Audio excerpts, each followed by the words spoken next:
capítulos 11 ao 15 de Levítico. É aquele capítulo que eu acho que faz a gente refletir sobre o que nós já conhecemos. Quando nós começamos a ler a Bíblia, nós lembramos que os judeus não comiam carne de porco. A gente normalmente fala isso de primeira. Às vezes alguns até sabem que não é só carne de porco, eram algumas outras carnes também, alguns outros animais eles não se alimentavam e também não faziam algumas outras coisas. Nesses capítulos vai ser bem interessante, a gente vai refletir sobre isso. Capítulo 11, do versículo 1 a 8, ele fala de alguns animais que parecem ter a ver com animais terrestres. Ele fala que animais que têm casco dividido e que ruminam poderiam ser comidos. Casco é só você pensar na pata ali do animal, aí tem uma forma que você pode pesquisar melhor, talvez fique melhor do que eu explicando aqui, mas que o casco fosse dividido, eles poderiam comer. Como exemplo, boi, ovelha e rumina. A ideia na forma quando o animal está se alimentando, a forma como ele faz ali a sua refeição. Você também pode pesquisar melhor. Acho que na escola ensina ainda hoje um pouquinho sobre isso, na minha época ensinava, mas o boi e a ovelha faziam isso. É interessante que ele dá um exemplo, né? Que o porco e o camelo, eles até faziam uma das características permitidas, mas uma outra característica eles não tinham, então não deveriam ser comidos. Então a gente pode pensar talvez no porco. Embora ele tenha casco fendido e dividido em duas unhas, não rumina. Então o fato dele não ruminar, mesmo tendo o casco dividido, não deveria ser comido. Então tem essas características aqui que ele fala para a gente abordar. Do 9 ao 12, ele fala sobre animais aquáticos, seriam animais com barbatanas e escamas. Eles não poderiam comer se não tivesse ou barbatanas ou escamas. Do 13 ao 19, ele fala sobre as aves. Dos versículos 20 ao 23, insetos. Aqui é interessante, ele fala que insetos com asas ou com 4 patas seriam impuros, mas com pernas articuladas, que saltam, né, talvez, como gafanhotos poderiam comer. Eu gosto do exemplo de João Batista, né? Porque ele fala em Mateus 3:4 ele comia gafanhotos. Então dá pra gente entender que esses aqui ele podia comer, ele estava puro. Dos versículos 24 a 46 tem mais uma lista de animais que deixavam os israelitas cerimonialmente impuros. E também é descrito que a pessoa deveria fazer para ficar pura novamente. Os versículos 25 ao 28 diz como eles ficavam, né? E como o que eles deveriam fazer. Eles deveriam lavar as suas roupas e ficariam impuros até a tarde. Então a gente vê essa diferença. O capítulo 2, no versículo 2, ele fala sobre a mulher quando ela desce à luz, ela até cita também o período menstrual, que era algo parecido, ela ficaria impura por 7 dias. É interessante que depois, no versículo 3, ele cita sobre a criança, né, que deveria ser considerada ao 8º dia, também lembramos de Jesus, no Novo Testamento, e depois a mulher deveria guardar por 30 dias, sendo menino, para se purificar do seu sangramento, e ela não deveria tocar nas coisas sagradas. Se fosse menina, ficaria 66 dias. Então, no caso se fosse um menino, 33, menina, 66 dias. Então ela ficaria.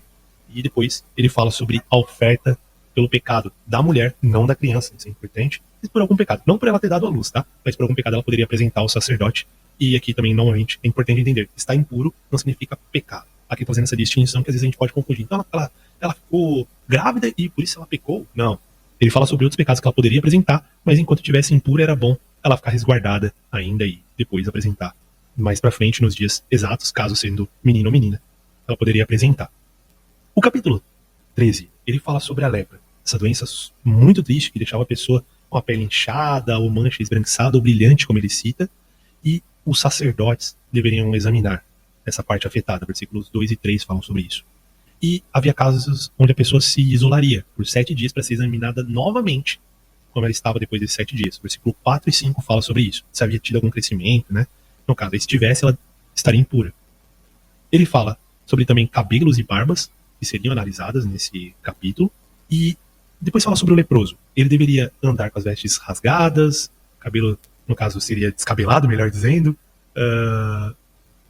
Cobriria até a parte inferior do seu rosto. E quando passasse pelas pessoas, gritaria: impuro, impuro. Enquanto estivesse doente, deveria viver fora do acampamento. Tudo isso nos versículos 45 e 46. Imagina a vida de uma pessoa com lepra. Também ele fala sobre roupas de lã, de linho, também o couro, que eram afetados pela lepra. E nesses casos, ele fala como lepra em algumas versões, mas algumas já trazem como mofo. Nós conhecemos, isso pode acontecer, né? E da mesma forma, teria que apresentar o sacerdote. O versículo 49 fala.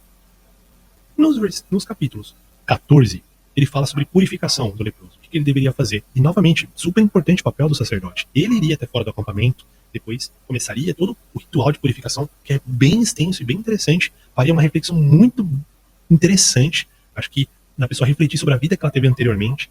ele fala sobre a pessoa até ter que trazer 2 pássaros vivos, madeira de cedro, pano vermelho, ramo de isopo, raspar a cabeça, trocar roupas, depois voltando ao 8º dia, né? Tudo isso sendo feito em 7 dias, depois de 7 dias, no 8º, seria feita a oferta, né? E assim por diante, mais coisas. E os versículos 10 ao 20 tratam bem sobre isso. Então, o capítulo 14 fala sobre a purificação. E aí, ainda nesse capítulo 14, ele fala que quando eles entrassem em Canaã, deveriam também cuidar das suas propriedades. Por quê? Poderia aparecer mofo nelas. E aí o que deveria ser feito? O dono da casa deveria ir até o sacerdote. Se a mancha aumentasse depois de estar analisada, tiraria a parte contaminada, versículo 40 dizia. Rasparia o reboco, tudo seria jogado em um lugar impuro fora da cidade, versículo 41. Se o sacerdote voltar e ainda tiver mofo, ele deveria dar sentença de demolir as pedras, madeira e reboco de uma casa. Fala o versículo 45. Capítulo 15, do versículo 1 ao 18, fala sobre fluxos normais e anormais, aqui nesse caso em homens, ele trata. Algo que poderia ter sido causado por uma doença ou infecção. E o homem seria considerado impuro, né? Ele não poderia tocar nas coisas, porque o que ele tocasse ou deitasse tornaria-se também impuro. E poderia trazer a outra pessoa também essa condição de impuro para participar das coisas sagradas do Senhor. Ele fala disso tanto pelo sangue, quanto também até pelo sêmen, também na relação conjugal. Aí tem umas diferenças aqui cerimonialmente, a gente pode tratar lendo e refletindo, tratando sobre esse capítulo. E é interessante que do capítulo 15 ainda, né, do versículo 19 ao 30, ele fala sobre as mulheres, sobre alguns fluxos anormais, também que deixavam as mulheres impuras. Também trata sobre a menstruação. E interessante, que ele fala sobre quando voltasse ao 8º dia, deveria ser apresentada uma oferta, né, de 2 aves no tabernáculo. Então, é super importante a gente refletir sobre isso, porque no Novo Testamento temos exemplos de uma mulher que tinha um fluxo que realmente era anormal de sangue. Chegando ao fim desse capítulo, no verso 31, aprendemos que os israelitas deveriam ficar separados do que deixavam eles impuros. E isso aqui é importante. A ideia de impureza é uma alusão ao pecado, algo que também nos deixa impuro, que no caso nos deixa totalmente impuros. Então, algumas vezes, a gente percebe que está falando da separação entre quem está impuro das coisas sagradas do Senhor. E isso faz alusão ao pecado. A ideia de não contaminar o tabernáculo do Senhor, que estava entre o povo. Acho que deu para perceber também, e é super importante, a questão de saúde e cuidados que o povo deveria ter enquanto vivesse, né? Não só no deserto, mas na terra prometida. A coisa mais importante aqui é a alusão ao pecado, mas também é importante entender como o Senhor cuidava do seu povo, e a saúde aqui seria bem cuidada por ele, e o seu povo deveria tomar cuidados para não contaminar outras pessoas, não só com a pureza cerimonial, mas também com a saúde das outras pessoas. E é legal saber que outras pessoas poderiam sim ser curadas, e como elas deveriam fazer, para demonstrar que foram curadas, agradecer ao Senhor por isso.